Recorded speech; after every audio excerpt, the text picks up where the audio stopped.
টান টান উত্তেজনা, জানি না এখন কি হতে চলেছে, যে আমরা আদৌ ট্রেনটা পাবো কি পাবো না, বন্দে ভারত পাবো কি পাবো না। গাড়ি জোরে চালিয়ে দিয়েছে কিন্তু রাস্তা যা খারাপ, মানে মানে মনে হচ্ছে না ভারত পাকিস্তানি ম্যাচ দেখছি, বিশ্বাস করুন। মানে আমার এত আমি উত্তেজিত হয়ে গেছি, যেন মনে হচ্ছে ভারত পাকিস্তানের ম্যাচ দেখছি। নমস্কার বন্ধুরা, আশা করি সবাই ভালো আছেন। এখন ভোর 5টা, আর দেখতেই পাচ্ছেন যে আমাদের গাড়ি এসে গেছে। আমরা আজকে যাব অমৃতসর থেকে কাটরা, কিন্তু গাড়িটা এসছে একটু অদ্ভুত ধরনের, মানে অতজন লোক ধরবে কি না ঠিক নেই, মানে স্লিপার কোচ দিয়ে দিয়েছে গাড়িটা, কুপ কুপ মতো করা আছে ওপর নিচে, আবার বসারও জায়গা আছে। যতটা পারছি আমি আপনাদের দেখিয়ে দিচ্ছি। এই যে চন্দ্রমাদি মুখ বাড়িয়েছে, সামনে সুমন, ও কূপে ঢুকবে কিনা জানি না। আমরা এই যে কূপটা পেয়েছি, আমরা এই কূপে বসে আছি এখন। কিন্তু আজকে জার্নিটা খুব টাফ হতে চলেছে, কেন অনেক টাইমের ব্যাপার। 270 কিলোমিটার কাটরা, এবার আমরা অমৃতসর থেকে কাটরা যাবো, বন্দে ভারত ধরবো, 2:55 বন্দে ভারত। তো চলুন। পুরো সে দার্জিলিংয়ের মতো মেঘ জমে আছে, একদম মেঘ একদম আমাদের গায়ে গায়ে যাচ্ছে নিচে। তো এই গাড়িটা আমাদের সবাই ধরেনি, তার একটা গাড়ি করা হলো, তার জন্য এখানে আমাদের 1-1.5 ঘন্টা লেট হয়ে গেছে মোটামুটি আমাদের গাড়ি ছাড়তে। তা একটু টান টান ব্যাপার হয়ে গেল, রিস্ক হয়ে গেল ব্যাপারটা, যে 2:55 বন্দে ভারত। এবার দেখা যাক। গাড়িটা মোটামুটি খারাপ না, ক্যাঁচর ক্যাঁচর আওয়াজ হচ্ছে। তো যাই হোক, আমরা যতটা পেরেছি মুখে হাসি রাখার এখনো অবধি চেষ্টা করেছি, কিন্তু বুকটা দূর করছে, একটা চাপ কিন্তু রয়েই যাচ্ছে বন্দে ভারতটা পাওয়ার। বাইরে বিভৎস কুয়াশা, আর এটা মনে হয় চেনাব। কি জল নেই তো, জল থাকে না, পুরো শুকনো পাথর বোল্ডারে ভর্তি। এই চেনাবি কি অবস্থা হয়েছিল। আমরা এই চেনাবের উপর দিয়ে যাচ্ছি, আর তার ক্ষতবিক্ষত অবস্থা দেখছি। যেহেতু শীতকাল, চেনাবে জল নেই, কিন্তু যেটা হয়েছিল সেপ্টেম্বর, অক্টোবর বা আগস্টে, সেটা তো আমরা কোনোদিনই ভুলবো না। তো সেই চেনাবের উপর দিয়ে আমরা যাচ্ছি। এখন দেখুন কি অবস্থা, এখানটা পুরো শুকনো, আর যা সব ডুবে চুরে সেসব জেগে উঠেছে। জেসিবি ফেসিবি বোল্ডারে ভর্তি, মানে মানে মানে কি একটা কী বলে, একটা মর্মান্তিক লাগছে দৃশ্যটা, ভালো লাগছে না দেখতে। বা চেনাব আমরা দেখেছি আগেও, এরম দেখিনি। গাড়ি এত ঝাঁকুনি হচ্ছে। এটা গেটওয়ে অফ জম্মু কাশ্মীর। এখন ঘড়িতে ঠিক 8:30 বাজে। আজ 22শে ফেব্রুয়ারি 2026। আমরা এখন যাচ্ছি অমৃতসর থেকে জম্মু, তারপরে আমরা যাব কাটরা। এখন আমরা একটা স্টেট থেকে আরেকটা স্টেটে ঢুকছি, পাঞ্জাব ক্রস করে আমরা জম্মু কাশ্মীরে ঢুকছি। স্লিপার কোচ, জানলা দিয়ে অনেকটা সেকেন্ড এসি বা থার্ড এসি ট্রেনের মতো ভিউ দেখা যাচ্ছে। খুব সুন্দর কোচ, এসি। কিন্তু রাস্তার অবস্থা খুব খারাপ। রাস্তার অবস্থা ভালো নয়। চেনাবের ধ্বংসলীলা যেটা চলেছিল গত 4-5 মাস আগে, তার চিহ্ন এখনো রয়েছে রাস্তায়। তার উপর দিয়েই আমরা যাচ্ছি। রাস্তার অবস্থা খুবই খারাপ।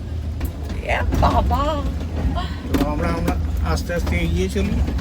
গাড়ি একেবারে হিলছে ডুলছে। রাস্তার এখনো কি অবস্থা দেখুন, এই আমাদের গাড়ি কিভাবে যাচ্ছে। চেনাব নদীর ওখানটা তো খুবই খুবই কষ্ট করে আমরা গিয়েছি। গাড়িটা একটুখানি থেমেছে। আমার হাজব্যান্ড অনেক ভালো বলে, কারণ ওর কাছে অনেক বেশি ইনফরমেশন আছে, ও খুব ইনফরমেটিভ। তা ওই আজকে অনেকটি বলে দিয়েছে, বেশ ভালো লেগেছে। আমাদের গাড়ি এখানে একটু থেমেছে, আমরা এখন একটু ব্রেকফাস্ট করছি, লুচি আলুর দম নিয়েছিলাম। লাঞ্চ কোথায় করাবে জানি না, কারণ আজকে বন্দে ভারত ধরাটা ভীষণ জরুরি, ওইটার জন্য আমাদের এত তাড়াহুড়ো। আর আমাদের স্লিপার বাস দিয়েছে, স্লিপিং কোচ, আমরা একটা কূপ পেয়েছি, খুব ভালো লাগছে। আমি ইচ্ছা করলে এখন ঘুমিয়েও পড়তে পারি, শুয়ে শুয়ে যেতে পারি, ঠিক যেমন ট্রেনে হয় সেরকম। বাসটা আমাদের দারুণ লেগেছে, বসাও যেতে পারে, আবার যার যেরকম ইচ্ছে, কেউ কেউ বসে যাচ্ছে, সেটা আমি আপনাদের দেখাচ্ছি। কেউ বসে যাচ্ছে, আবার এখানে যেমন বসার জায়গাও আছে, সিট আছে বসার, পুরোটা বসার আছে আমাদের। আবার ওপরে আছে স্লিপার কোচ, ওপরের দিকটা আবার স্লিপার। আচ্ছা, আমি কেবিন থেকেই দেখিয়ে দিচ্ছি সব, আর বাইরে বেরোয়নি, উপরেও সব। কিন্তু এখানে এতক্ষণ ব্রেকফাস্টের জন্য টাইম দেওয়াটা মনে হয় আমাদের কাল হয়ে গেল। কেন ড্রাইভারের কথা শুনতে নেই, কেন যে নিয়ে যাচ্ছে, মানে যে আমাদের বস আর কি, যে টপে আছেন, তার এটা বোঝা উচিত ছিল যে বন্দে ভারত ধরাটা আমাদের ক্ষেত্রে কতটা জরুরি, আর সেখানে টাইমিংটা কিন্তু মেনটেন করতে হতো। এখন ঘড়িতে ঠিক 9:30। যাত্রাপথ শুরু হয়েছিল পাঞ্জাবের অমৃতসর থেকে, গন্তব্য কাটরা স্টেশন, দূরত্ব 250 কিলোমিটার। মোটামুটি আমরা 250 না, 280। এসেছি। মাঝখানে ব্রেকফাস্ট হলো। 120 কিলোমিটার আসার পরে এখানে আমাদের একটা ব্রেকফাস্ট ব্রেক ছিল, তো ব্রেকফাস্ট করে আবার যাত্রা শুরু হয়েছে। এখনও 130 কিলোমিটার বাকি। ট্রেন 2:55। টান টান উত্তেজনা, ট্রেন পাওয়া যাবে কি না। ড্রাইভার আমাদের আশ্বস্ত করেছেন যে হ্যাঁ পাওয়া যাবে, দেখা যাক আগে কি হয়। কিলোমিটার রাস্তা, সময় দেখাচ্ছে, গুগল দেখাচ্ছে 2 ঘন্টা 57 মিনিট, মানে 12:49, ওই দুপুর 1টা। এর মধ্যে আবার আছে আমাদের লাঞ্চ ব্রেক। কি হবে জানি না বাবা, ব্যাপারটা খুবই চাপের হয়ে যাচ্ছে। আমরা এখন চলেছি ন্যাশনাল হাইওয়ে 44-এর ওপর দিয়ে, যেটার নাম শ্রীনগর কন্যাকুমারী এক্সপ্রেসওয়ে। এটাকে নর্থ সাউথ করিডোরও বলা হয়। এটা এক্সট্রিম নর্থ শ্রীনগর বা কাশ্মীরের সঙ্গে এক্সট্রিম সাউথ কন্যাকুমারীকে যুক্ত করে। এই রাস্তার দৈর্ঘ্য 4112 কিলোমিটার, আর এই রাস্তাটা টোটাল 11টা স্টেটের উপর দিয়ে, 11টা রাজ্যের উপর দিয়ে গেছে।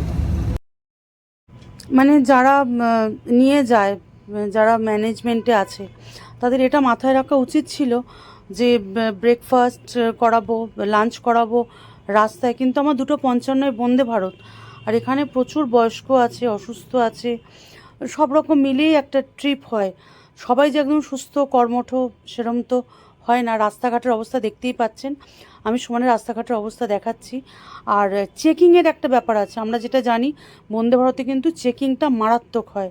না, আপনাদের আগে থেকে বলে দিলাম যে বন্দে ভারতের চেকিংটা মারাত্মক, দুবার চেকিং হয়। তা সেই সব মাথায় রেখে কিন্তু এগোনোটা উচিত ছিল। তা আমাদের যে অবস্থা হয়েছিল সেই দিন, সেটা আমি আপনাদের পরে অন্য কোনো সময় বলবো। তো এখনও আমরা এগিয়ে যাচ্ছি, চলুন দেখা যাক আগে কি হয়। আমরা তো অনেক কিছু মানে ধ্বংসলীলা দেখতে দেখতে এগোচ্ছি, দেখা যাক, চলুন। আবার তৈরি হচ্ছে, এই জন্য আমাদের গাড়ি খুবই সন্তর্পণে যাচ্ছে। আমাদেরও যথেষ্ট মানে ভয়ই হচ্ছে, মাঝে মাঝে গাড়ি এমন হেলে যাচ্ছে যে সত্যি ভয় লাগছে। এখানকার রাস্তাটা মোটামুটি ভালো, কিন্তু তৈরি হচ্ছে এটা বোঝা যাচ্ছে। এখন দেখা যায়, মানে যারা ট্যুর অপারেট করে, যারা ট্যুর অর্গানাইজার, তাদের এটা মাথায় রাখা উচিত যে যেখানে মানে কাটরার মানে যেখানে গাড়ি আমাদের দাঁড় করিয়ে দেবে, তার থেকে 400 কিলোমিটার কিন্তু আমার মানে 400 মিটার আমাদের হেঁটে যেতে হবে ওই লাগেজ নিয়ে। তার মধ্যেও আছে লাগেজগুলোকে নামানো, তো সেগুলো সময় দিতে হবে। এবার ড্রাইভার যাই বলে থাকুক, ড্রাইভার যদি বলে যে আমি 2:40 তোমাদের ওখানে নামিয়ে দেবো, 2:55 ট্রেন, ওই 15 মিনিটে কি আমাদের অত কিছু করা সম্ভব, মানে সম্ভব হতো বা হবে? তা ওই জন্যই এখন মানে জানি না এখন কি হতে চলেছে বা কি হবে। মানে আমি সত্যি কথা বলছি, আমি আর কিছু ভাবতে পারছি না। আমরা ধরেই রেখে দিয়েছি ফিঙ্গার ক্রস যে হচ্ছে না বন্দে ভারত। এখন ঘড়িতে বেলা 12টা।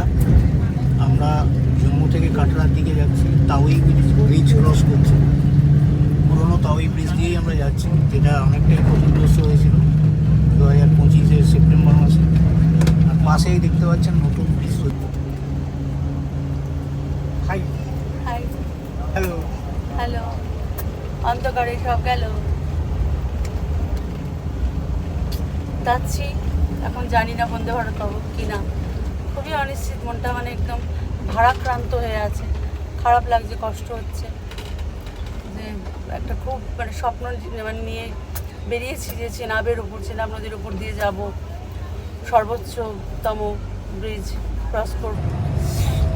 টান টান উত্তেজনা, জানি না এখন কি হতে চলেছে, যে আমরা আদৌ ট্রেনটা পাবো কি পাবো না, বন্দে ভারত পাবো কি পাবো না। গাড়ি জোরে চালিয়ে দিয়েছে, কিন্তু রাস্তা যা খারাপ, মানে মানে মনে হচ্ছে যেন ভারত পাকিস্তানি ম্যাচ দেখছি, বিশ্বাস করুন। মানে আমার এত মানে আমি উত্তেজিত হয়ে গেছি, যেন মনে হচ্ছে ভারত পাকিস্তানি ম্যাচ দেখছি। তা আপনাদের কি মনে হয় যে আমরা ট্রেনটা পাবো? চলুন দেখা যাক। আর 28 মিনিট বাকি, আর 14 কিলোমিটার এখনও, গাড়ির স্পিড হচ্ছে 18। জানি না, টানটান উত্তেজনা। চলুন তাহলে সঙ্গে থাকুন, দেখা যাক কি হয়।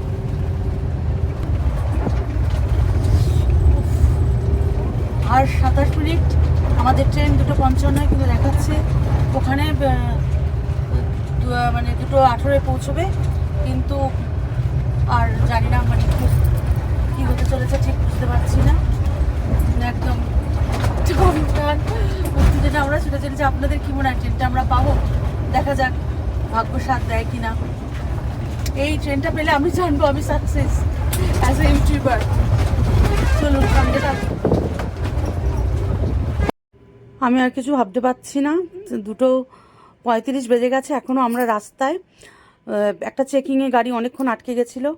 তো এইগুলো মাথায় রাখা উচিত, মানে যে নিয়ে যায়, যে ট্যুরিজমের সাথে আমরা যাই, তাদের এটা মাথায় রাখা উচিত যে রাস্তায় এগুলো হতে পারে। পাহাড়ি রাস্তায় ইভেন আমাদের টায়ার পাংচারও হতে পারতো, অনেক কিছু হতে পারতো। সেগুলো মাথায় রেখে কিন্তু আমাদের নিয়ে যাওয়াটা উচিত ছিল।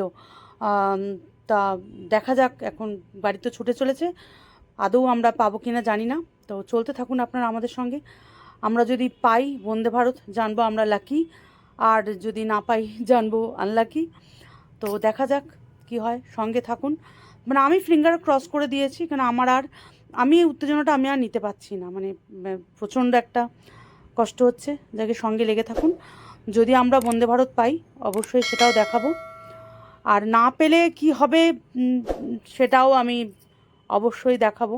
তবে আমি ঈশ্বরের কাছে প্রার্থনা করি যাতে আমরা বন্দে ভারত পেয়ে যাই। গাড়ি এখন ভীষণ জোরে টানছে, কিন্তু এখন আর ট্রেনে কোনো লাভ নেই। মানে কোথায় নামাবে আমিও ঠিক বলতে পারছি না। যাই হোক, টু বি কন্টিনিউড। দেখা যাক আমরা পাই কি না, সঙ্গে থাকুন।